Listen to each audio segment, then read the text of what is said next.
Good evening बच्चों।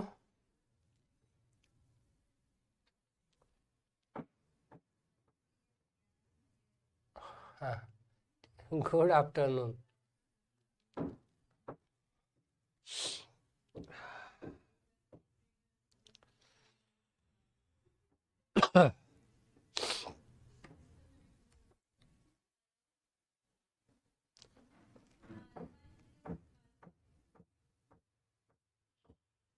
आदित्य गिरी, आज बेटा शाम को थोड़ा सा उस टाइम हमें नहीं रहना था, इस वजह से क्लास पहले स्टार्ट करवा ली।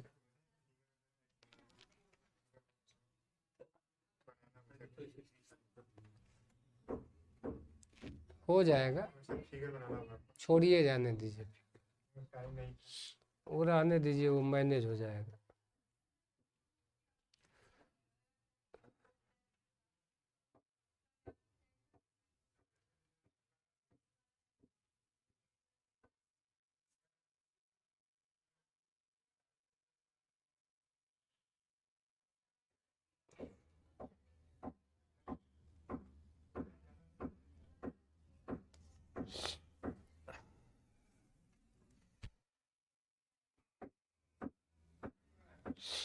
चलो बेटा।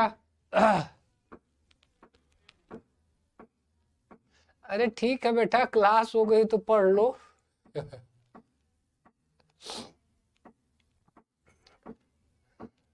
ठीक है, चलिए हम लोग स्टार्ट करते हैं। जो पहले चल रहा है उसको आप लोग देखो।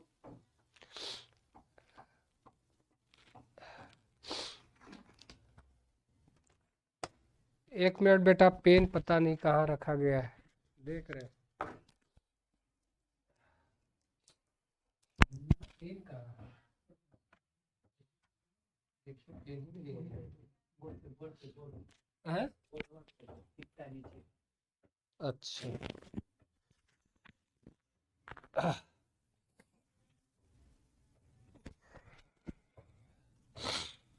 चलो बेटा।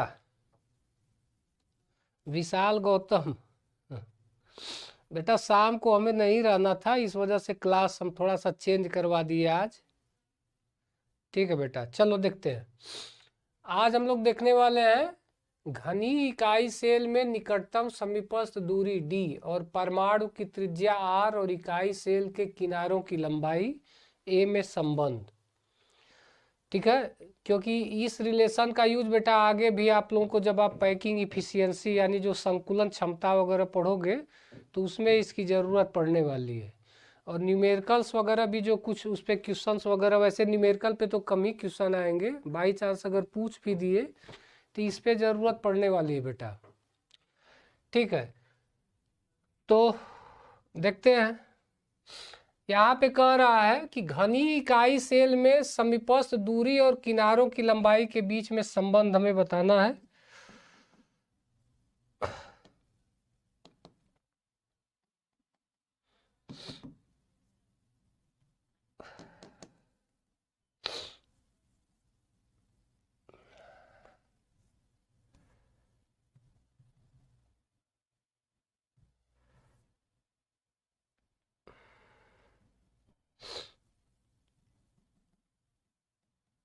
काम ही नहीं कर रहा है।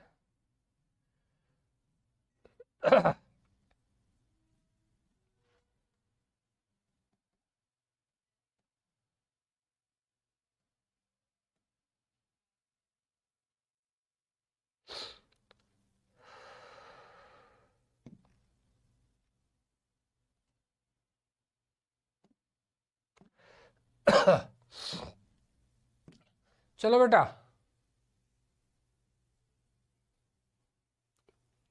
ठीक है बेटा, कैसे क्लास चल रहा है, कौन पढ़ाएगा, क्या पढ़ाएगा, पहले जो चल रहा है, हम लोग ऑलरेडी लेट हो चुके हैं। पहले इसको देखो और आप लोग नोटिफिकेशन चेक किया करो, नोटिफिकेशन में आपको सब तो पता चल जाएगा। ठीक है, विशाल गौतम, जो कल वाला था बेटा वो पीडीएफ में मिल जाएगा, उसको आप देख लेना। ठीक है, पीडीएफ में उसको मिल जाएगा, वो जो चार्ट बनाए थे फिर से बनाना पड़ेगा। ठीक है, उसको देख लेना। मेन उसके दो थे, जो फर्स्ट वाला और लास्ट वाला था, जो सबसे ज़्यादा सिमेट्रिक था और जो लास्ट वाला अनसिमेट्रिक था। चलिए देखते हैं, यहां से देखो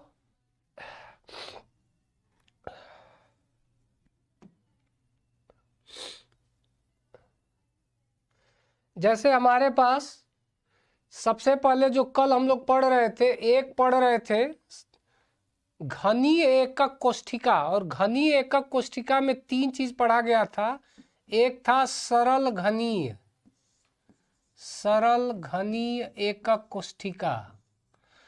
तो सबसे पहले बेटा जो सरल घनीय एकक कोष्ठिका है, थोड़ा सा ध्यान से बस समझो। देखो सरल घनीय जो एकक कोष्ठिका, देखो एकक कोष्ठिका में जो 7 प्रकार थे, 7 प्रकार में पहला वाला हम लोग पढ़ रहे थे जो था घनीय एकक कोष्ठिका।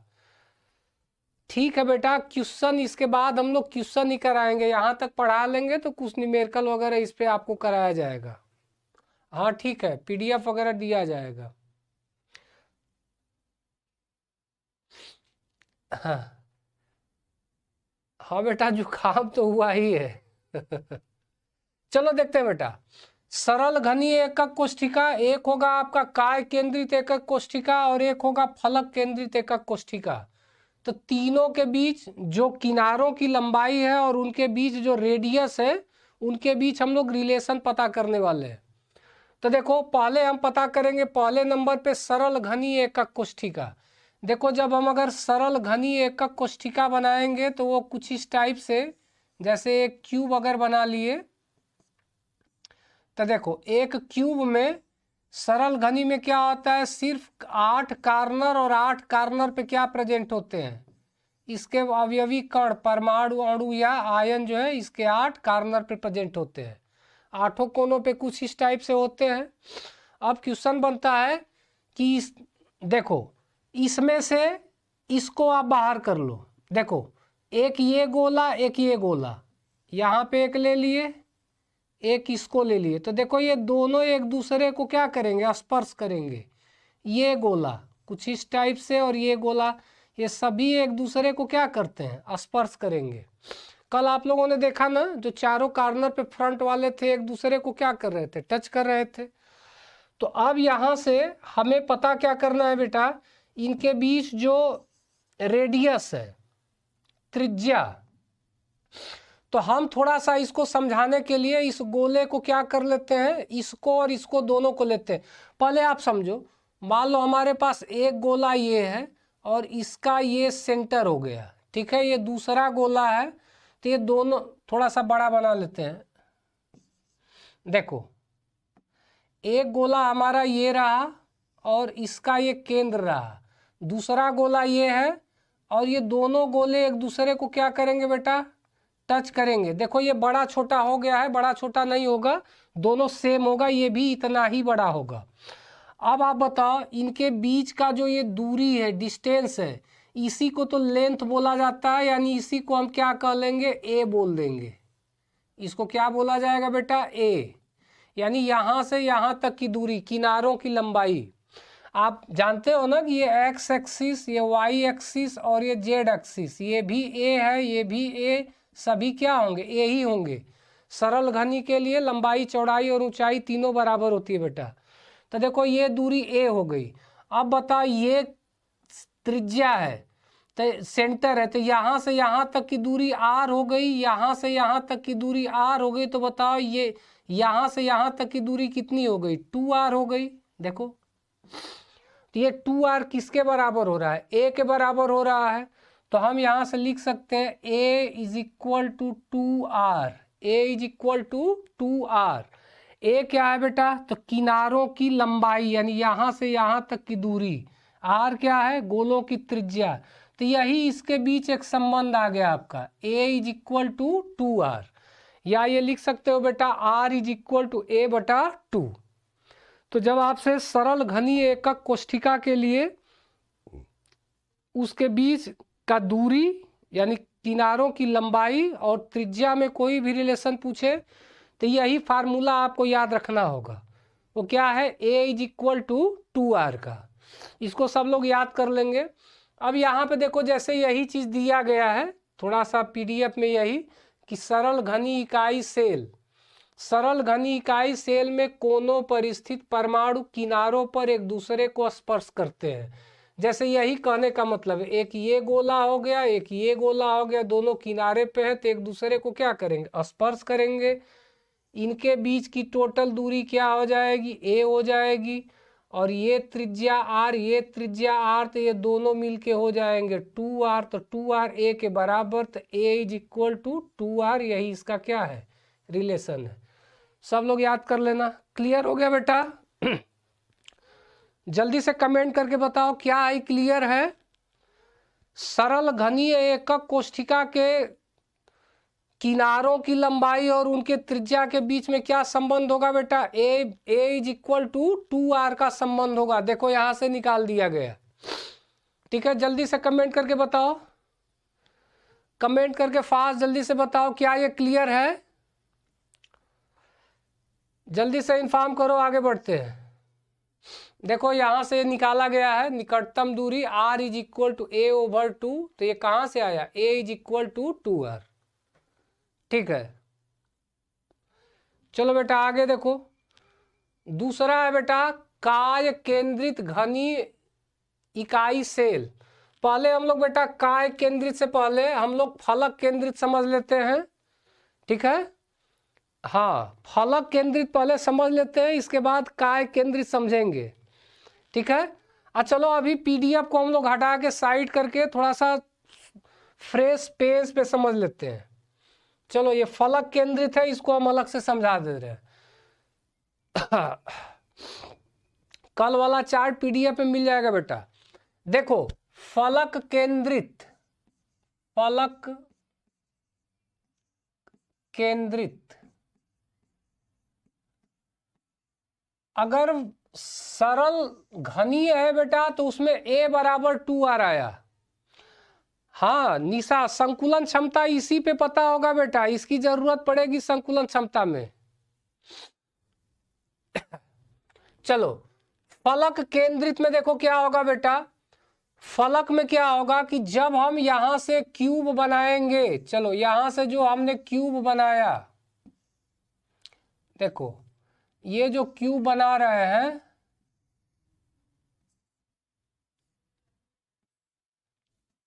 देखो तो इसमें कार्नर पर तो होंगे ही, जैसे ये कार्नर है तो कार्नर पे तो गोले होंगे ही। कार्नर के साथ साथ कहाँ होते हैं बेटा, कार्नर के साथ साथ फलक पर भी प्रेजेंट होते हैं ये गोले। देखो 1 2 3 4 5 6 7 8, 8 कार्नर हो गया, ये प्रेजेंट है। और कार्नर यानी कोनों के साथ साथ, ठीक है, कहाँ प्रेजेंट होंगे, फलक पे। जैसे देखो ये वाला पूरा पार्ट आप ध्यान से देखो, एक ये बना, ये बना, और ये एक फलक है, निकाल दो यहाँ से। एक गोला ये रहा, एक गोला ये रहा, एक गोला ये, एक गोला ये, और एक कहाँ होगा, फलक पे होगा, यानी इनके बीचों बीच होगा। ठीक है, तो फलक वाला में आप कोई भी एक ये निकाल दो, चाहे ये निकाल दो या ये निकाल दो, कोई भी निकालोगे बेटा तो यही आपका आएगा। और इसमें एक इंटरेस्टेड चीज क्या है वो थोड़ा सा समझना, फलक केंद्रित में इजी में समझ में आ जाएगा। देखो ये गोले एक दूसरे को स्पर्श करेंगे, ये गोले एक दूसरे को स्पर्श करेंगे, और सभी को बीच वाला गोला स्पर्श करेगा। तो इसको हम लोग कुछ ही टाइप से बना लेते हैं बेटा। देखो एक गोला हमारा ये हो गया, ये ऊपर वाला, ये गोला जो कि इसको स्पर्श कर रहा है कुछ इस टाइप से। ये गोला किसको स्पर्श करेगा, इसको स्पर्श करेगा, चलो ये बन गया। ये गोला किसको स्पर्श करेगा बेटा, इसको करेगा, ये बन गया। इन सबके बीच में भी क्या होगा, एक गोला होगा।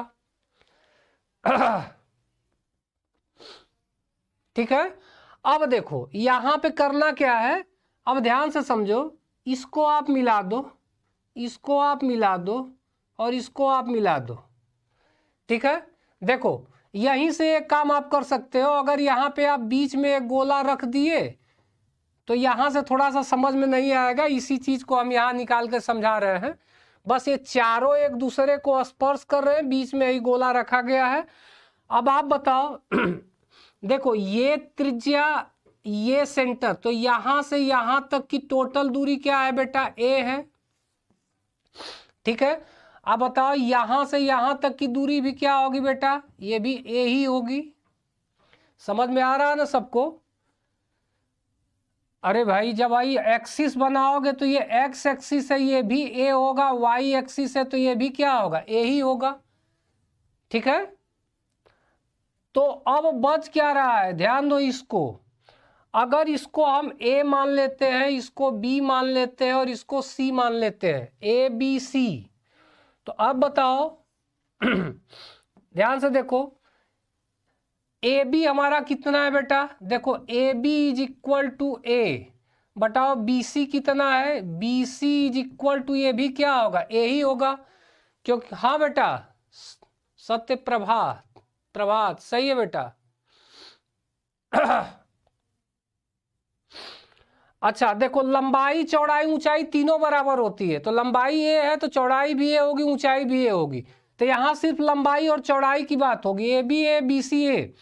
अब आप बताओ ए सी तो अब बताओ ए सी अगर निकालोगे तो देखो, आप लोग पाइथागोरस प्रमेय पढ़े हो ना, देखो ये ए है, ये बी है, ये सी है, अगर ये ए है, ये भी ए है, तो पाइथागोरस प्रमेय होता है A C square is equal to A B square अब प्लस बी सी स्क्वायर, यही होता है।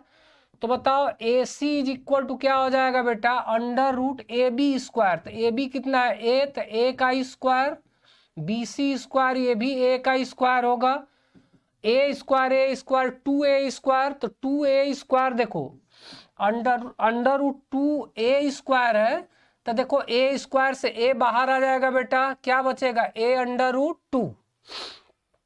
ठीक है, ए रूट टू आ गया, तो देखो तो हमारा ए सी आ गया यहां से क्या, ए अंडर रूट टू। और बताओ A C is equal to है क्या, अब ए सी को ढूंढो, तो देखो यहां से यहां तक ये गोले की त्रिज्या तुम्हारी आर है, फिर देखो यहां से यहां तक का दूरी भी आर होगा, यहां से यहां तक का दूरी भी आर होगा, यहां से यहां तक का दूरी भी आर होगा, यानी ये कितने आर दिख रहे हैं बेटा, 4 आर दिख रहे हैं। तो ए सी के जगह पे क्या लिख सकते हो, 4r is equal to a under root two. So r is equal to क्या आएगा बेटा, a under root two divided by 4, ये आ गया रिलेशन। ठीक है, हाँ अंशु, अंशु देखो बेटा, इसको आप ये भी लिख सकते हो, देखो r इज इक्वल टू क्या रिजल्ट आया है, a under root two divided by 4, ये भी आ गया। या आप ऐसा करो, अंडर रूट टू से ऊपर नीचे मल्टीप्लाई कर दो, देखो अंडर रूट टू से ऊपर नीचे क्या कर दो, मल्टीप्लाई कर दो। तो जब मल्टीप्लाई करेंगे बेटा, तो अंडर रूट टू से अंडर रूट टू का मल्टीप्लाई करेंगे, रूट हट जाएगा, 2 बच जाएगा, तो क्या आएगा 2a होगा डिवाइडेड बाई क्या होगा बेटा, 4 अंडर रूट टू। 2 से कैंसिल कर दो, 2 2 जा 4, तो क्या आ गया a divided by 2 under root two r. देखो तो चाहे ये यूज करो या ये यूज करो, दोनों बात एक ही है बेटा। क्लियर हो गया यहां से? जल्दी से कमेंट करो क्या ये क्लियर है, बहुत सिंपल है बेटा। देखो कुछ लोगों को यहां अगर कंफ्यूजन हो रहा होगा तो इस टाइप से देख लो, एक गोला ये बनाओ, एक गोला ये बनाओ, ठीक है, ये 2 गोला हो गया, एक गोला यहां बनाओ और एक गोला यहां बना दो। देखो ये इस, रुको, देखो कुछ इस टाइप से बनाओ, एक ये हो गया, एक ये हो गया और एक गोला यहां लगा दो। अब और एक गोला यहां रहेगा। अब यहीं से देखो ये आपका क्या हो जाएगा, 1 2, ये 3 गोले रहेंगे, ये वाला इसके कांटेक्ट में रहेगा। अब देखो यहां से इसका त्रिज्या r, यहां सेंटर, तो ये r और यहां से यहां तक r और ये भी r, ये 4r हो जाएंगे बेटा। कमेंट करके जल्दी से बताओ क्या ये समझ में आया कि दिक्कत है अभी, जल्दी से इन्फॉर्म करो, जल्दी से इन्फॉर्म करो क्या ये क्लियर है।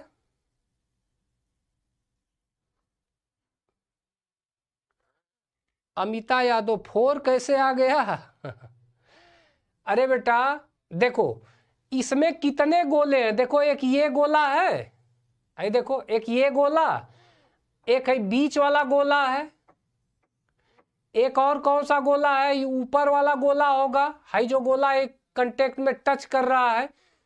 ठीक है, देखो ये 3 गोले हैं, यहां से यहां तक 3 गोले हैं। तो देखो इसको सेंटर बना लो, तो यहां से यहां तक है आर हुआ, फिर इस गोले का ये भी आर होगा, तो ये भी तो आर होगा ना, ये भी आर होगा। कितना आर हो गया 4, ये ए है ये सी है, तो ए सी कितना आ गया 4R।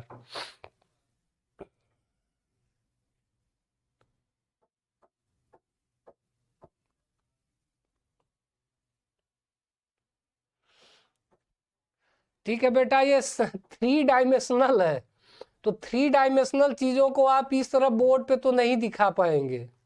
ठीक है, अगर एनिमेशन आप देखोगे ना, कल वाला एनिमेशन अगर आप देखे होंगे, वैसे लास्ट में प्रयास करेंगे कि वो एनिमेशन का वीडियो फिर से आपको दिखा दें कि वो गोले किस तरह एक दूसरे के कांटेक्ट में थे। ठीक है, चलो अब आते हैं बेटा बैक थोड़ा सा। देखो यहां से यही चीज आपको जो पीडीएफ मिलने वाला है ना, उस पीडीएफ में यही मिलेगा बेटा। ठीक है,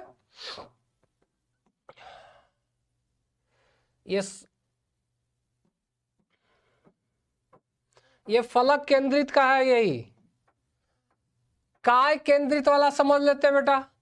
काय केंद्रित, विशाल गौतम देख लेते हैं काय केंद्रित का हम लोग खुद से निकाल के। देखो काय केंद्रित, काय केंद्रित, देखो बेटा काय केंद्रित में क्या करना है, यहां थोड़ा सा ध्यान देना है, यहां बच्चे बहुत ज्यादा उलझते हैं। ये हमारा क्यूब हुआ,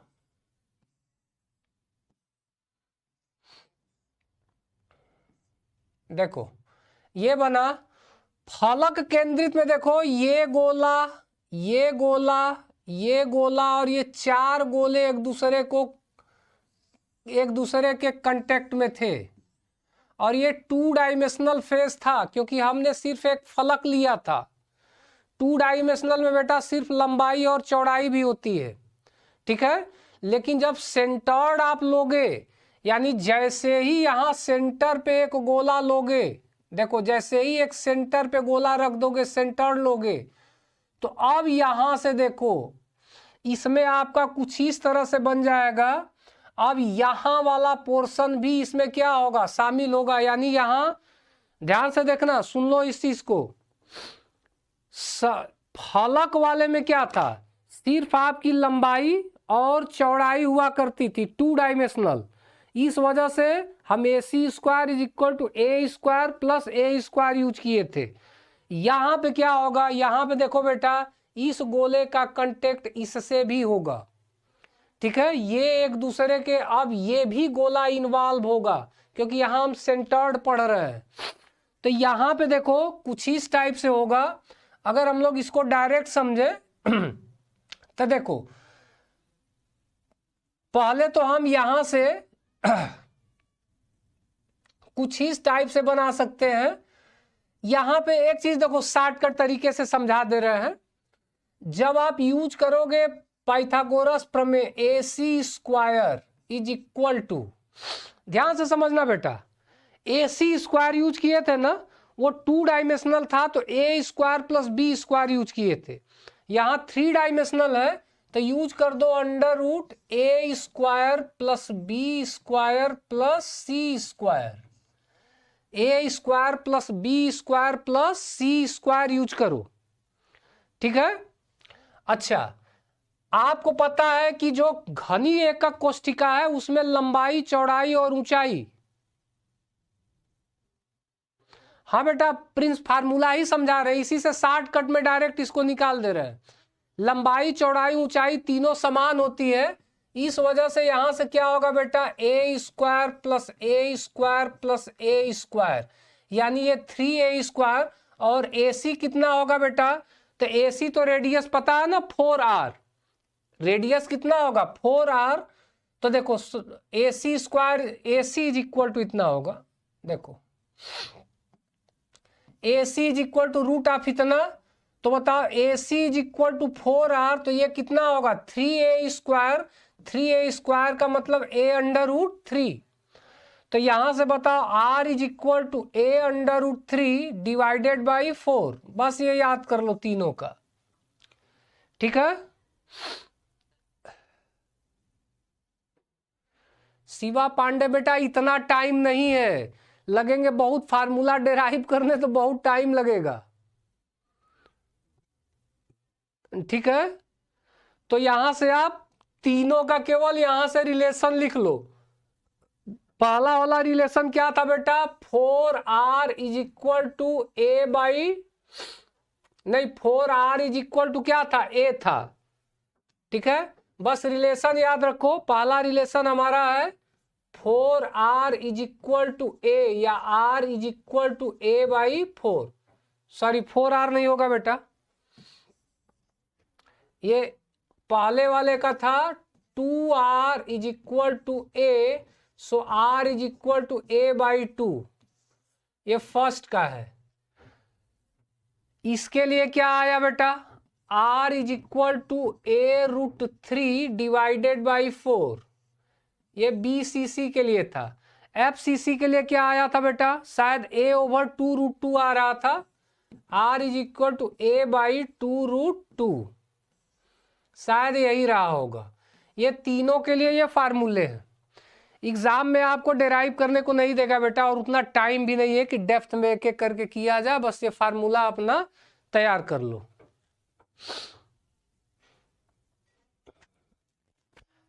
देखो बेटा ये रिलेशन जो है ना, जो ये गोला बनाया है ना, तो हर एक गोले का जो त्रिज्या R और इनके बीच का जो दूरी है, जिसके हम बोलेंगे किनारों की लंबाई, पहले गोले और दूसरे गोले के बीच की जो दूरी है D, या इसको A से हम दिखा रहे हैं किनारों की लंबाई, उसमें और उस गोले की त्रिज्या में संबंध है ये, ठीक है। चलो ठीक है, अब हम लोग आगे बढ़ते हैं बेटा।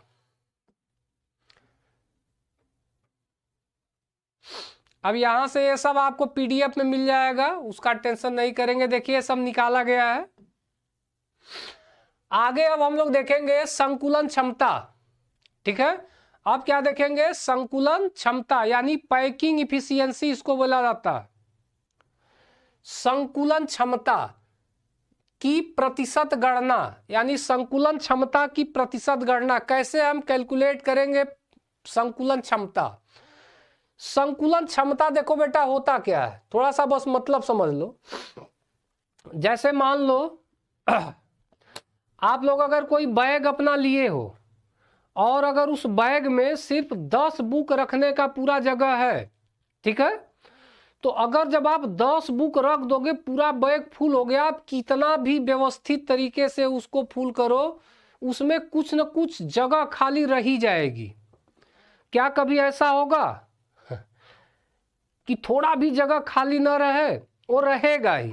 तो उसमें जो जगह खाली बच रहा है बेटा, जितनी जगह खाली बच रहा है वही जगह को हम क्या कहेंगे, इफिशियंसी कहेंगे।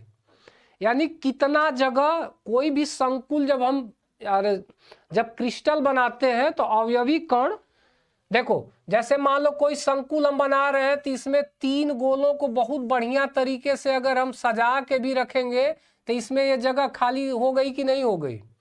कोई भी ऐसा नहीं है जो कि ऐसा रखो कि थोड़ा थोड़ा बहुत जगह खाली रहेगा ही, किसी तरीके से रखो।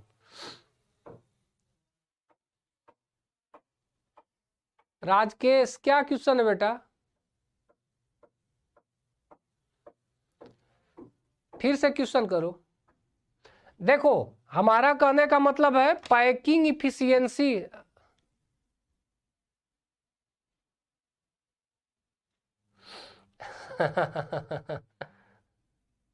सत्य प्रभात। देखो आप, अच्छा चलो यहां समझो, इस तरह समझो, अगर हम आपको 4-5 बॉल देते हैं, ठीक है, 5 बॉल देते हैं, कहे 5 बाल को एक साथ सजा के रखो, तो एक बाल आप यहां रखोगे, दूसरा इस तरह रखो, तीसरा यहां रखो। अब आपको चौथा आगे न रखे, इसके नीचे रखना है चौथा पांचवा। तो चौथा आप जैसे यहां रख दिए, पांचवा यहां रखोगे, तो क्या थोड़ा भी स्पेस नहीं बचेगा? कुछ न कुछ स्पेस बचेगा ही, ठीक है। तो वही किसी क्रिस्टल में उसके कणों को जब हम सजा के रखते हैं, ठीक है, तो कितना जगह, उसकी क्षमता कितनी है, उसी को बोला जाता है संकुलन क्षमता। यानी यहां से आप पता कर सकते हो कितना प्रतिशत जगह भरा है और कितना प्रतिशत जगह खाली है। इसी का हम लोग कैलकुलेशन करेंगे, ठीक है। चलो, तो संकुलन क्षमता का मतलब समझ में आ गया। अब देखो यहां से, जैसे अब ये संकुलन क्षमता हम पता करेंगे बेटा। सबसे पहले सरल घनीय एकक कोष्ठिका के लिए, सबसे पहले सरल घनीय एकक कोष्ठिका में हम संकुलन क्षमता कैसे पता करते हैं। तो यहां सब लिखा गया है कि सेल की लंबाई ए है, त्रिज्या आर है, तो सेल का आयतन ए क्यू, परमाणुओं की संख्या। हम आपको डायरेक्ट समझा रहे हैं। देखो, डिटेल में समझने के लिए ये आपको पीडीएफ मिल जाएगा, डिटेल में देखना, हम साइड से आपको पूरा समझा दे रहे हैं। देखो ध्यान से देखना, संकुलन क्षमता, संकुलन क्षमता इज इक्वल टू, ये सीधा सीधा फार्मूला, ठीक है। संकुलन क्षमता इज इक्वल टू घेरा गया, किसके द्वारा घेरा गया? गोलों के द्वारा, यानी गोलों जो कि यहां पे आपके क्या होंगे? कण होंगे, के द्वारा घेरा गया स्थान, अब बटा कुल उपलब्ध स्थान या कुल आयतन। अब प्रतिशत निकालना है तो 100 से क्या कर दो? मल्टीप्लाई कर दो, बस।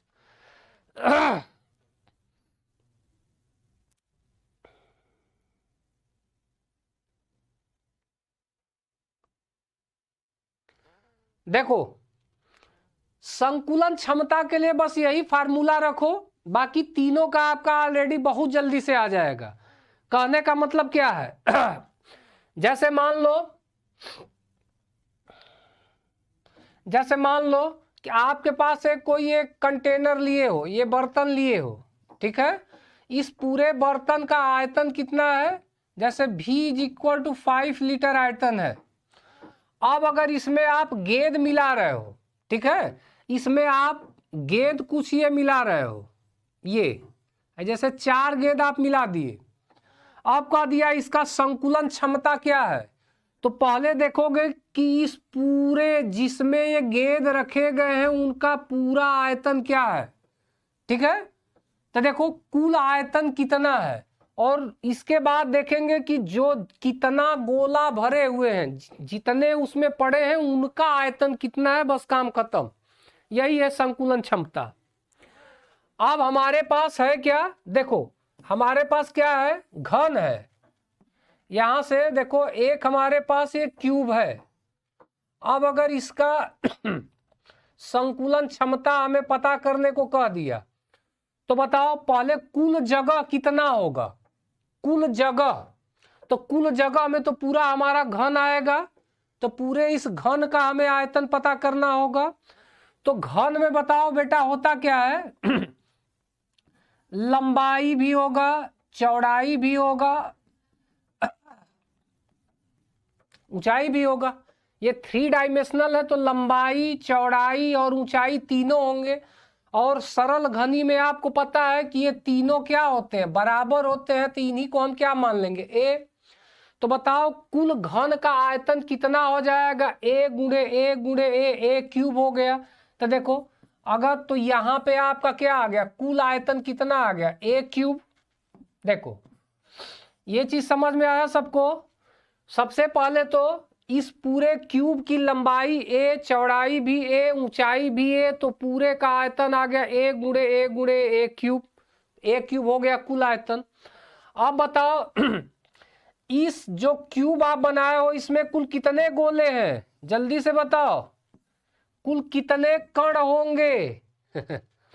तो सबसे पहली बात कि जो सरल घनीय एकक कोष्ठिका है उसमें कणों की संख्या कल आप लोग निकालना सीखे हो, ठीक है।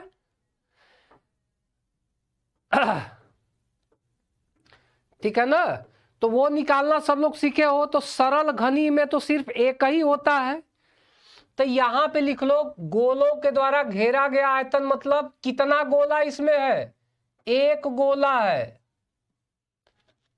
फिर से समझो बेटा, जब हम सरल घनी की बात करेंगे तो गोला एक होगा, जब हम बीसीसी की बात करेंगे तो गोला यहां 2 लिखेंगे, एफसीसी की बात करेंगे तो कितना होता है, ऐसा 4 होता है ना, तो वो गोला की संख्या यहां लिख देंगे और इसका क्या पता कर देंगे, आयतन।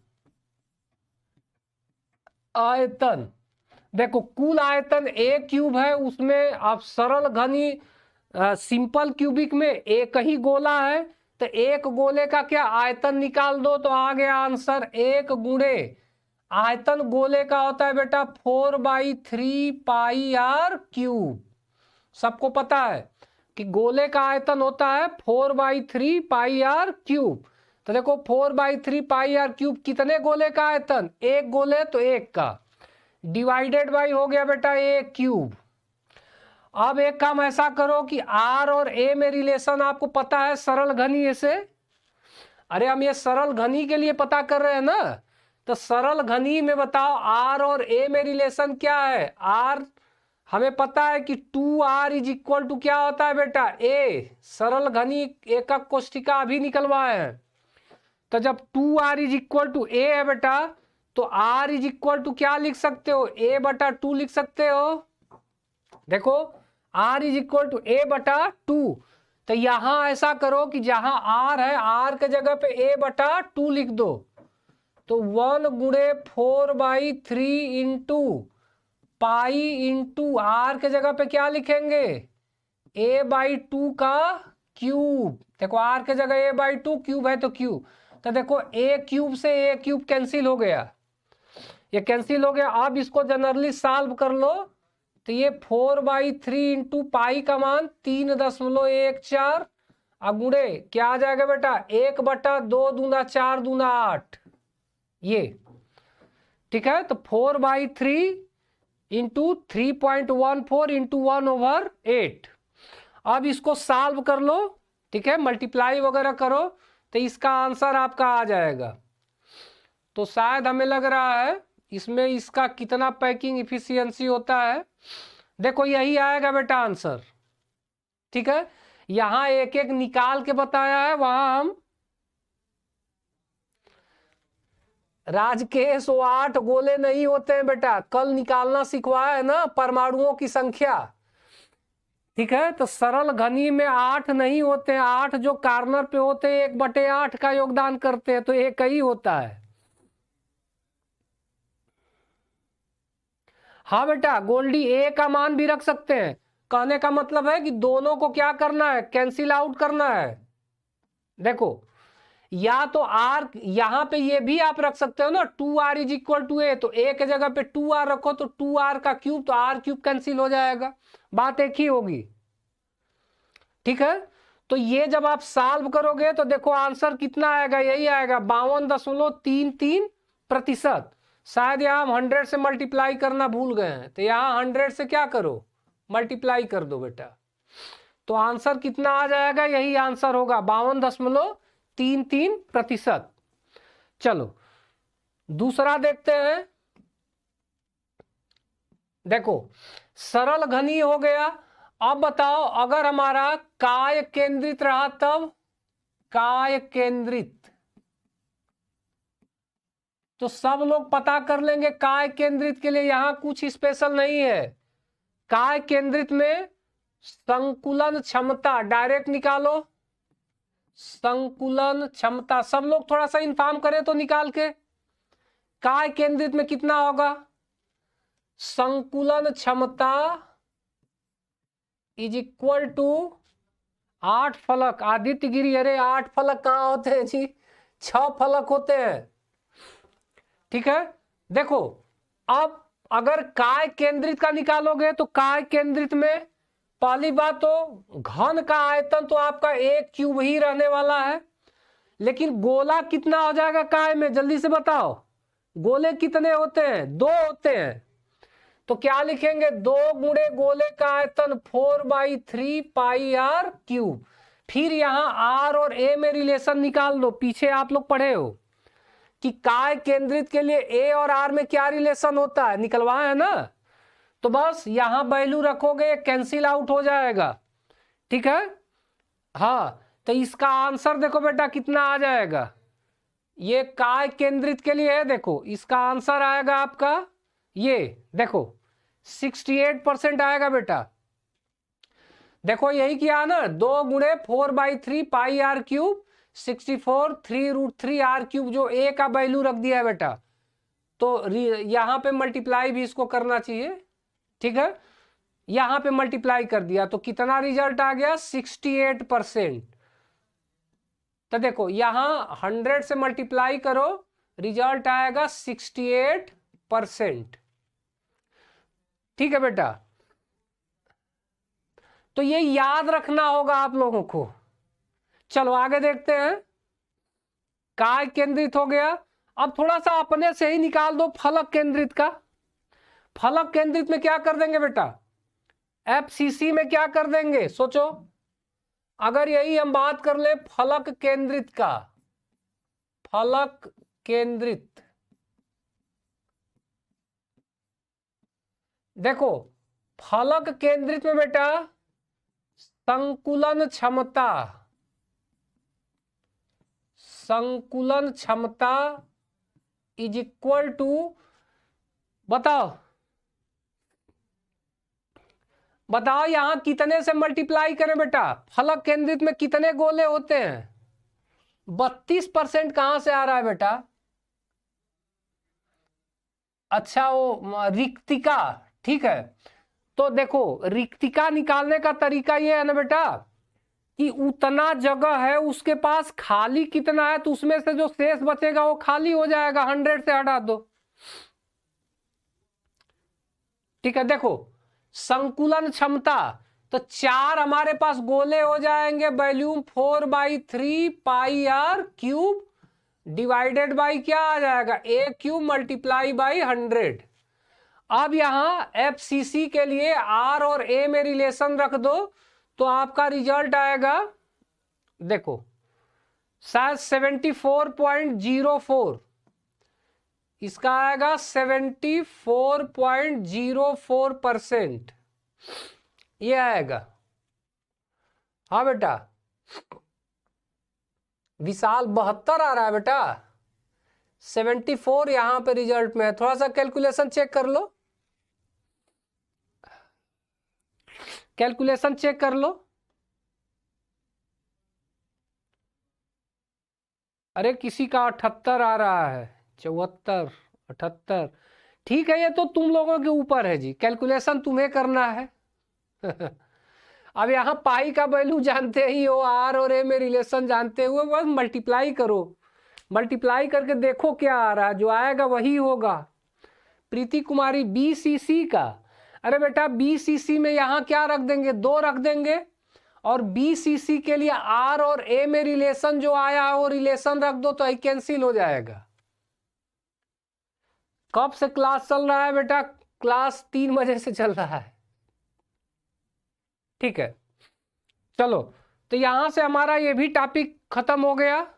संकुलन क्षमता भी हम लोगों ने देख लिया और उनके बीच रिलेशन भी देखा गया। अब देखो बाकी जिसको डिटेल से समझना है बेटा ना, तो डिटेल के लिए यहाँ आपको सब पीडीएफ मिलेगा। थोड़ा सा पीडीएफ से साइड करके हम शॉर्टकट में समझा दिए कि कहाँ से क्या है। बाकी सब सारी चीजें ये लिख के आपको ये आपको पीडीएफ में मिल जाएगा यही सब। आगे देखो, अब यहां से जो लोग उतना डिटेल में न जाना चाहेंगे, सिर्फ क्वेश्चन करना चाहेंगे जल्दी से, तो उनके लिए देखो ये चार्ट है बेटा। जितना हम लोगों ने आज कवर किया उन सबका देखो ये चार्ट है। चार्ट में क्या कह रहा है, घनी इकाई सेल, ठीक है। यहां क्या है, निकटतम परमाणुओं के मध्य दूरी जो d है और परमाणु की त्रिज्या r,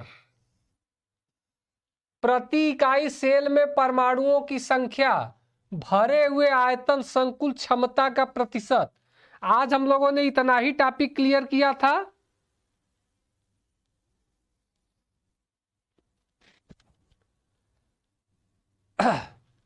देखो बेटा, यहां पे देखो, तो सरल घनीय एकक कोष्ठिका में निकटतम परमाणुओं के मध्य दूरी हम लोगों ने a माना था, ठीक है, a।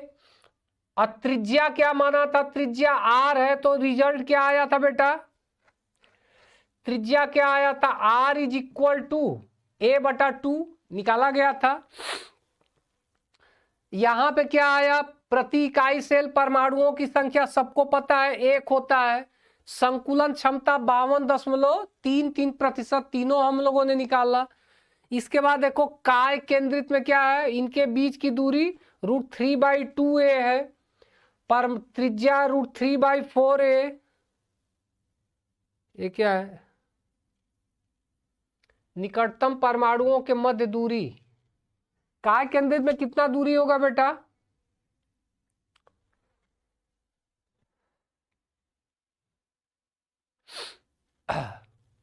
विशाल गौतम, विवर्तन संरचना,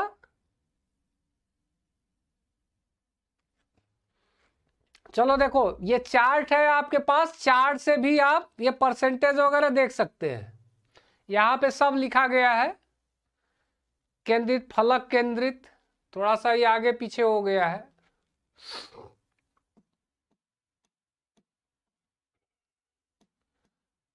चलो बेटा, अब यहां से कोई प्रॉब्लम है तो क्वेश्चन करो।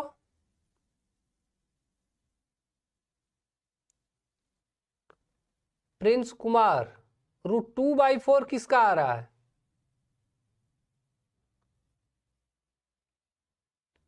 हाँ ठीक है, वो बनाने में हो गया होगा बेटा।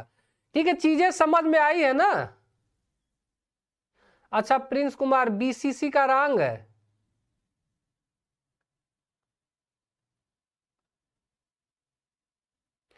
हाँ, काय केंद्रित को ही बीसीसी कहते हैं।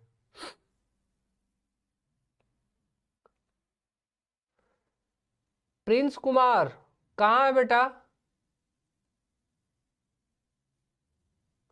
बीसीसी वाला, एक मिनट देखते हैं।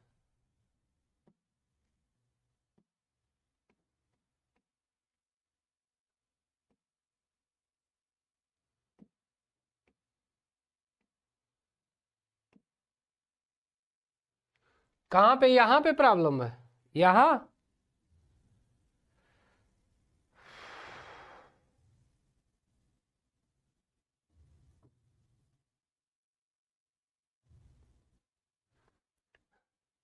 क्वेश्चन कल कराएंगे बेटा, कल आप लोगों को क्वेश्चन ही कराएंगे। अच्छा चार्ट में है प्रिंस कुमार, चार्ट में है, ठीक है, तो हम तो चार्ट देखे भी नहीं है कहाँ क्या है, ठीक है, इसको देख रहे हैं, कहीं करेक्शन करना होगा तो कर देंगे। बाकी चीजें समझ में आई है ना जो साइड से पढ़ा है।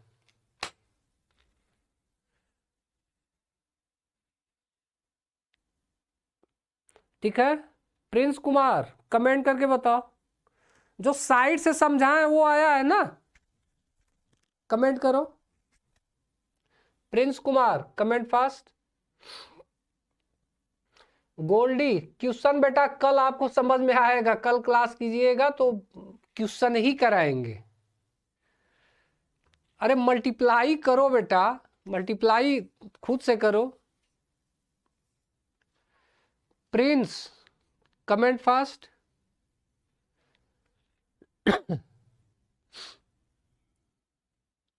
बस बेटा आप क्लास क्लोज करेंगे।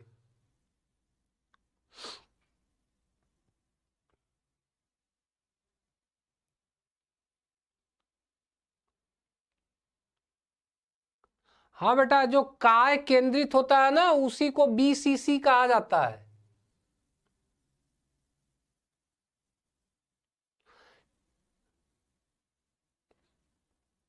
ठीक है बेटा प्रिंस। हाँ बेटा, आप क्लास इसको क्लोज करेंगे।